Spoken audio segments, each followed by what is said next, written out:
నమస్తే new day news కి స్వాగతం. ముందుగా ముఖ్యాంశాలు.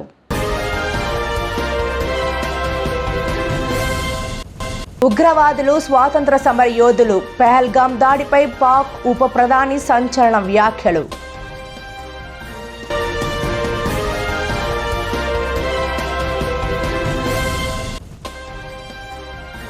పహల్గాం ఉగ్రదాడి, తిరుమలలో భద్రత మరింత పెంపు.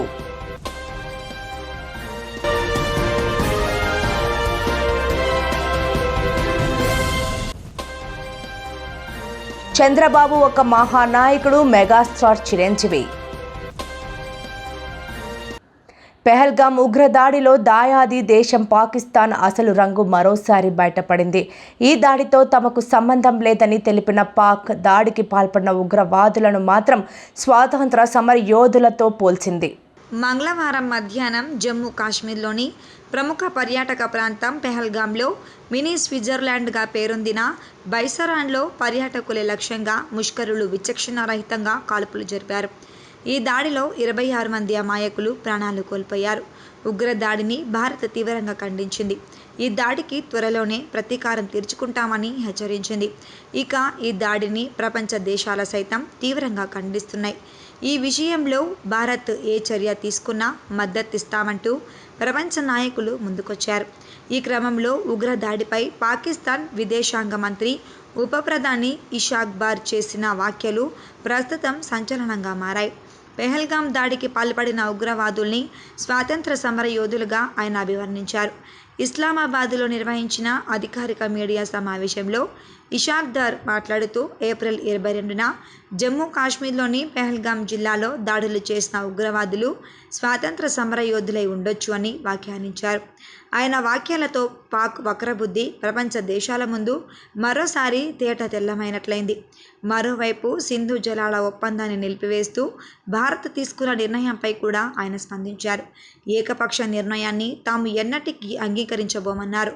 దీనికి ప్రతిచర్య తప్పదంటూ రెచ్చగొట్టే వ్యాఖ్యలు చేశారు. పహల్గాం ఉగ్రదాడి నేపథ్యంలో టీటీడీ మరింత అలర్ట్ అయ్యింది. అలిపిరి నుంచి ఆలయం వరకు భద్రతను మరింత కట్టుదిట్టం చేసింది. అలిపిరి తనిఖీ కేంద్రంతో పాటు ఘాట్ రోడ్డులోనూ చెక్ పోస్టులను ఏర్పాటు చేసింది. పలు చోట్ల ఆర్టీసీ బస్సులతో పాటు ఇతర ప్రైవేట్ వెహికల్స్ చెక్ చేస్తోంది. ప్రయాణికుల లగేజీతో పాటు ప్రతి బ్యాగ్ను క్షుణ్ణంగా చెక్ చేస్తున్నారు సెక్యూరిటీ సిబ్బంది. పహల్గాంలో జరిగిన ఉగ్రదాడిలో ఎంతోమంది అమాయక పర్యాటకులు ప్రాణాలు కోల్పోయిన విషయం తెలిసిందే. ఈ ఘటనలో 2 విదేశీయులు సహా మొత్తం 28 మంది మరణించారు. ఎంతోమంది జీవితాల్లో విషాదం నెలకొంది. చంద్రబాబు ఒక మహానాయకుడు. విద్యార్థి దశ నుంచి ఆయన అంచెలంచెలుగా ఎదుగుతూ గొప్ప నాయకుడు అయ్యాడు. చంద్రబాబు ముందు చూపు వల్లే హైదరాబాద్ ఐటీ రంగంలో దూసుకెళ్తోంది. ఆయన హైదరాబాద్ పయానీర్, మెగాస్టార్ చిరంజీవి. మన నారా చంద్రబాబు నాయుడు గారు కూడా చిన్నతనం నుంచి కాలేజీ రోజు నుంచి నాయకత్వ లక్షణాలతోటి అక్కడ నాయకుడుగా కాలేజీలో ఉంటూ అక్కడి నుంచి తనకి ఇష్టమని ఈ ఫీల్డ్లో రాణించాలి, నా రాష్ట్రానికి సేవలు చేయాలి, ఇక్కడ ఏమైనా సరే అవ్వాలి అనే అకుంఠిత దీక్షతో అయ్యారు. ఆ రోజున రామారావు గారు ఉంటారని ఆయన పాలిటిక్స్కి వస్తారని కాదు, ఆయనకు మీద నమ్మకం. ఆయన అట్లా ఏ మారుమూలు ఉన్నా నేను ఎట్లయితే యాక్టింగ్ మీద నా నమ్మకంతో నేను ఎలా ఉన్నానో అలాగే నాయకత్వ లక్షణాలతో పాలిటిక్స్లో రావాలి, రాణించాలి, ఇతోధికంగా ఎంతో సేవలు చేయాలని అనుకున్నారు. కాబట్టి నాయకుడిగా, స్టూడెంట్ నాయకుడిగా, విద్యార్థి నాయకుడిగా ఉన్న ఆయన పాలిటిక్స్లో రావడం ఏంటి అనుకోని పరిస్థితుల్లో అవకాశాలు వస్తే వాటిని చేజిక్కించుకుని వాటిని ఆసరాగా తీసుకుంటూ అంచెలంచెలుగా ఎదుగుతూ ఈ రోజున మనం చూసేటువంటి అద్భుతమైనటువంటి ఒక మహానాయకుడిగా ఎదిగారు. ఆయన దిశానిర్దేశంలో, ఆయన నాయకత్వంలో హైదరాబాద్ దగ్గర నుంచి ప్రతి నగరం, అంటే ఫస్ట్ ఇండియాలో ఆఫ్టర్ బెంగళూరు మళ్ళీ అలాంటి ఐటీ నగరంగా, అంటే ఎంత విజనరీ అంటే ఫ్యూచర్లో ఇది డెఫినెట్గా ఈ రోజున మనం అనుకుంటున్నాం డిజిటలైజేషన్ ఆ రోజున అంత ఉధృతంగా లేదు, అలాంటి దాన్ని అవి తీరుతుంది ఆయన అన్నారే. ఆయన మైండ్ సెట్ ఆ రోజున అలా షిఫ్ట్ చేసుకుని దానికి కట్టుబడి ఉన్నారు. కాబట్టి ఈ రోజున ఐటీలో కానివ్వండి, అతను డిజిటలైజేషన్లో కానివ్వండి, ఇదిగో ఈ రోజున ఏఐలో కానివ్వండి, ఆ స్థాయికి వెళ్ళటానికి నాంది పలికినటువంటి పాయనీర్ మన చంద్రబాబు నాయుడు గారు. సో ఇలాంటి నాయకుల మైండ్ సెట్ షిఫ్ట్ అవ్వడం అన్నది ఎంతగా అభివృద్ధిలోకి ఎంత ఇదిగా ఉందో మనం తేటతెల్లంగా చూస్తున్నాం. కాబట్టి It's a wonderful subject, Sharni. I do appreciate. All the very best. CM relief fund ప్రజలకు అండగా ఉంటుందని శ్రీకాకుళం ఎమ్మెల్యే గొండు శంకర్ అన్నారు. శ్రీకాకుళం రూరల్ మండలం కల్లేపల్లి గ్రామానికి చెందిన గుడ్ల దుర్వాసికి 66,572 తండ్యాల టవిటి రాజుగారికి 4,10,000 సామవరపు స్రవంతికి శుక్రవారం సీఎం రిలీఫ్ ఫండ్ ఎల్ఓసి 1,00,000 చెక్కులను విశాఖ ఏ కాలనీలోని ఎమ్మెల్యే కార్యాలయంలో ఎమ్మెల్యే శంకర్ అందజేశారు. అదే మాదిరిగా స్రవంతి కూడా 4,00,000 రూపాయల చెక్కును అందజేశారు. ఈ సందర్భంగా ఎమ్మెల్యే మాట్లాడుతూ గతంలో లబ్ధిదారులు సీఎం రిలీఫ్ ఫండ్కు దరఖాస్తు చేసుకొని ఏళ్లు గడిచినా వచ్చే పరిస్థితి ఉండేది కాదన్నారు. ప్రస్తుతం ప్రజాప్రభుత్వం ఏర్పడిన తర్వాత ప్రజల సమస్యలే పరమావధిగా పాలన సాగుతుందన్నారు. ఈ ప్రభుత్వం ఆరోగ్యానికి పెద్దపీట వేస్తూ పేదలను ఆదుకుంటుందని వివరించారు. కూటమి ప్రభుత్వ పాలనలో రాష్ట్ర వ్యాప్తంగా ప్రజలు సంతోషంగా ఉన్నారని పేర్కొన్నారు. ఈ కార్యక్రమంలో కూటమి పార్టీల నాయకులు, ప్రజలు, లబ్ధిదారులు పాల్గొన్నారు. మీ ఇంటికి పెద్ద కొడుకుగా ఉంటారని మాటిచ్చారు. ఏ కష్టం వచ్చినా నేను ఆదుకుంటున్నారు. ఆ విధంగా గుట్ల దూరవాసి గారని ఆయనకి ఇప్పుడు 66,572 రూపాయల చెక్కు ఒకటి ఇవ్వడం జరిగింది. అలాగే తండ్యాల రాజు గారికి 4,10,000 రూపాయల చెక్కు ఇవ్వడం జరిగింది. అలాగే కల్లేపల్లి నివాస అయినటువంటి సోమవారపు స్రవంతి గారికి ముందుగా ఆపరేషన్ అవసరం, క్యాన్సర్ వ్యాధి ఉంది, బోన్ మ్యారో ఉందని తెలిసి వాళ్ళకి ఖర్చుల నిమిత్తం ముందుగానే ఎల్ఓసి హాస్పిటల్లో ఏంటది మెడికవర్ విశాఖపట్నం వారికి 10 లక్షల రూపాయలు ముందుగానే సహాయ నిధికి ఇవ్వడం జరిగింది. ఈ సందర్భంగా గౌరవ ముఖ్యమంత్రి వర్యులకి హృదయపూర్వకంగా నమస్కారాలు తెలియజేసుకుంటూ ప్రజలందరూ ఇది గమనించి ముఖ్యమంత్రి గారికి పెద్ద ఎత్తున సపోర్టుగా నిలవాలని ఈ సందర్భంగా కోరుకుంటూ ఈ ప్రభుత్వానికి మద్దతు తెలపాల్సిందిగా ప్రజలందరికీ కోరుకుంటూ సెలవు తీసుకుంటారు. ఆక్రమణలపై ఉక్కుపాదం మోపిన అధికారులు ప్రజలు ఎదుర్కొంటున్న సమస్యలను దృష్టిలో పెట్టుకొని అధికారులు ఆక్రమణలను తొలగించారు. గాంధీ బొమ్మ సెంటర్ కూడలిలో నూజివీడు వెళ్లే ప్రధాన రహదారి వెంబడి ఆక్రమించుకొని వ్యాపారులు సాగిస్తున్న వారి దుకాణాలను గురువారం అధికారులు తొలగించారు. గన్నవరంలో విపరీతంగా ట్రాఫిక్ పెరిగిపోవడంతో వాహనదారులు ప్రమాదాలకు గురికాకుండా ఉండాలని చర్యలు చేపట్టారు. విద్యార్థులు, మహిళలు రోడ్డు దాటాలంటే నిత్యం అనేక ఇబ్బందులు పడుతున్నారనే కారణం చేత, అదేవిధంగా దుకాణాల కారణంగా వాహనాలను రోడ్లపై నిలుపుదల చేయడంతో ప్రజలు అనేక అవస్థలు పడుతున్న నేపథ్యంలో ఆక్రమణలపై రెవెన్యూ, పోలీస్, పంచాయతీ సంబంధిత శాఖల అధికారులు ఉక్కుపాదం మోపి తొలగించారు. అధికారుల తీరు పట్ల ప్రజలు హర్షం వ్యక్తం చేస్తున్నారు.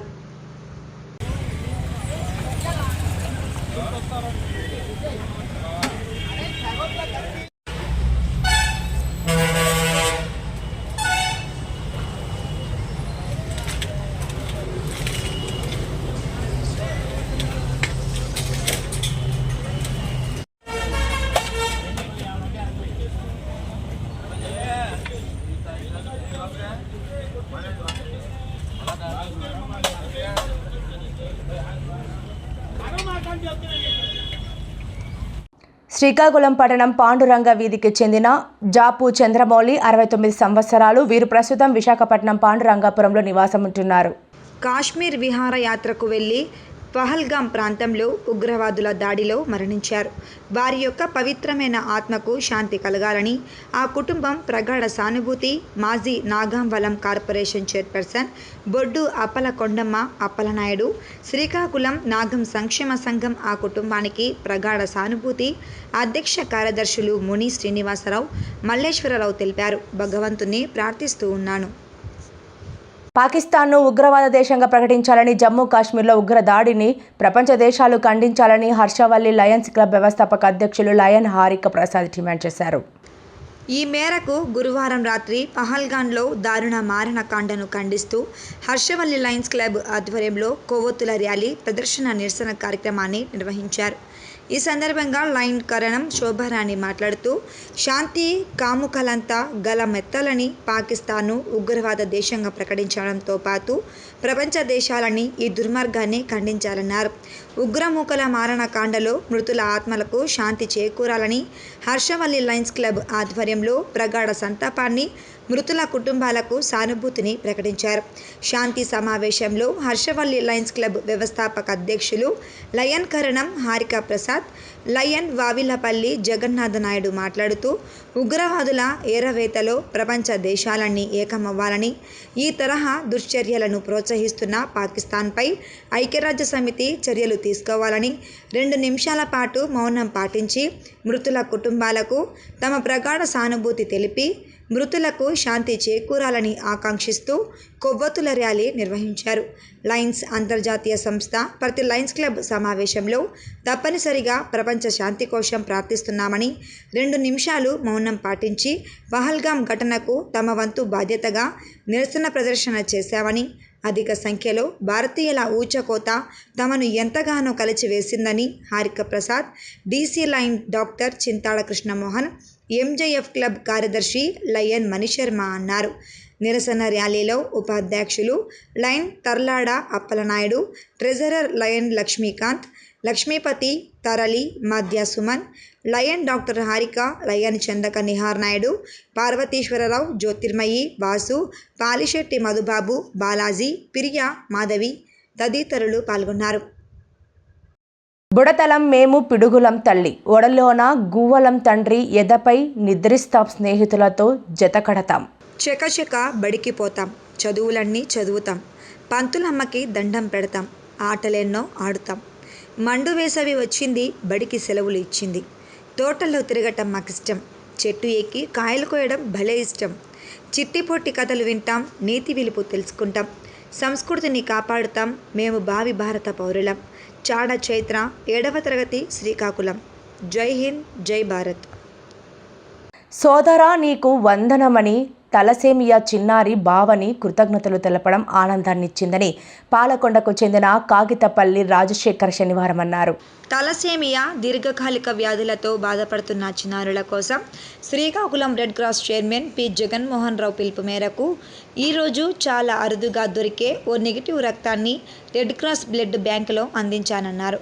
నా తల్లిదండ్రులు కాగితాపల్లి వెంకటరావు, పద్మావతిలు 10 మందికి సహాయపడాలని చిన్ననాటి నుండే అవగాహన కల్పించారని, ఇప్పటి వరకు నేను 9 సార్లు రక్తదానం చేశానని, ఇకపై ప్రతి 3 నెలలకు ఒకసారి తలసేమియా చిన్నారుల కోసం రక్తదానం చేస్తానన్నారు. హిరామండలానికి చెందిన తలసేమియా చిన్నారి భవానీకి ప్రతి 15 రోజులకి రక్తాన్ని ఎక్కించాలని ఈరోజు భవానీ కోసం రక్తదానం చేశానన్నారు.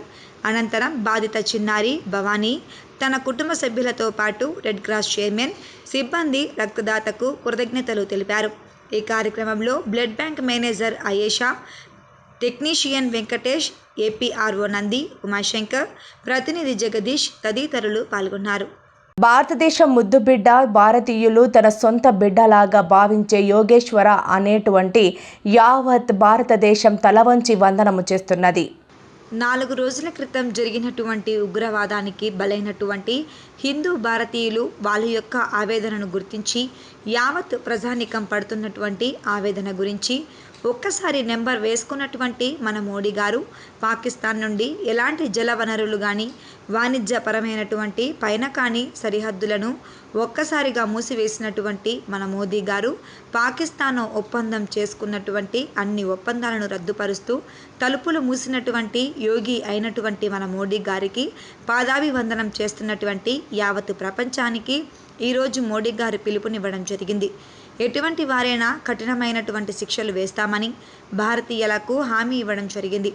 అదేవిధంగా అన్నమయ్య జిల్లా తంబాలపల్లి తాలూకా బి కొత్తకోటలో BC colony Sri Venkateswara temple నుండి జ్యోతి బస్టాండ్ దిగువ బస్టాండ్ పురవీధుల నుండి కరవత్తులతో ర్యాలీగా పోయి పై అరాచానికి పాటుపడేటువంటి వారిని కఠినంగా శిక్షించాలని ప్రజలు పెద్ద ఎత్తున ర్యాలీ చేయడం జరిగింది.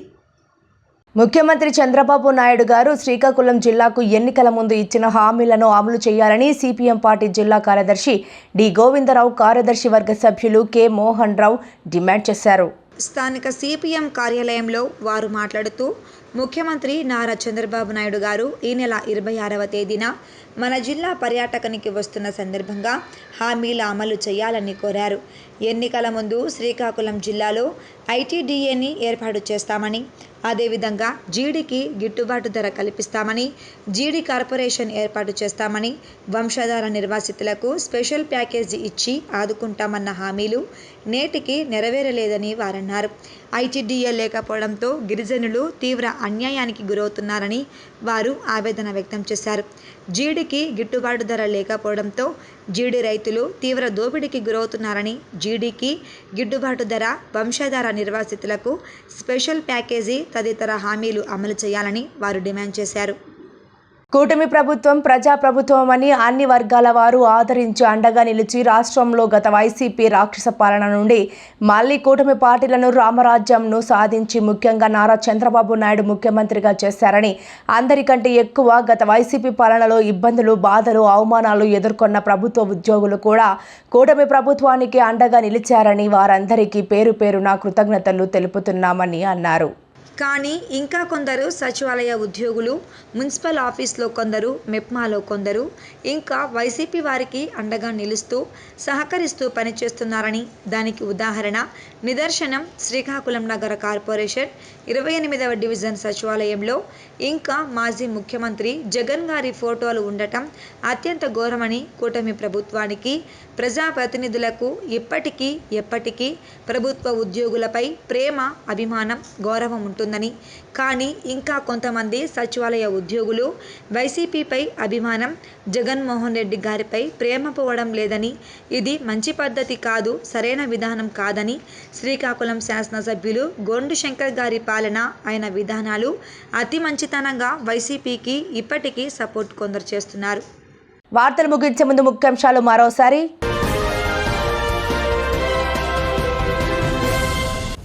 ఉగ్రవాదులు, స్వాతంత్ర సమర యోధులు, పెహల్గాం దాడిపై పాక్ ఉప ప్రధాని సంచలన వ్యాఖ్యలు.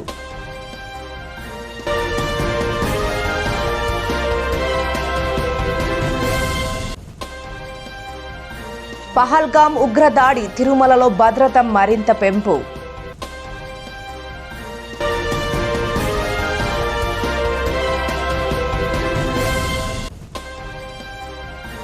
చంద్రబాబు ఒక మహానాయకుడు, మెగాస్టార్ చిరంజీవి. ఈ వార్తలు ఇంతటితో సమాప్తం. నమస్కారం.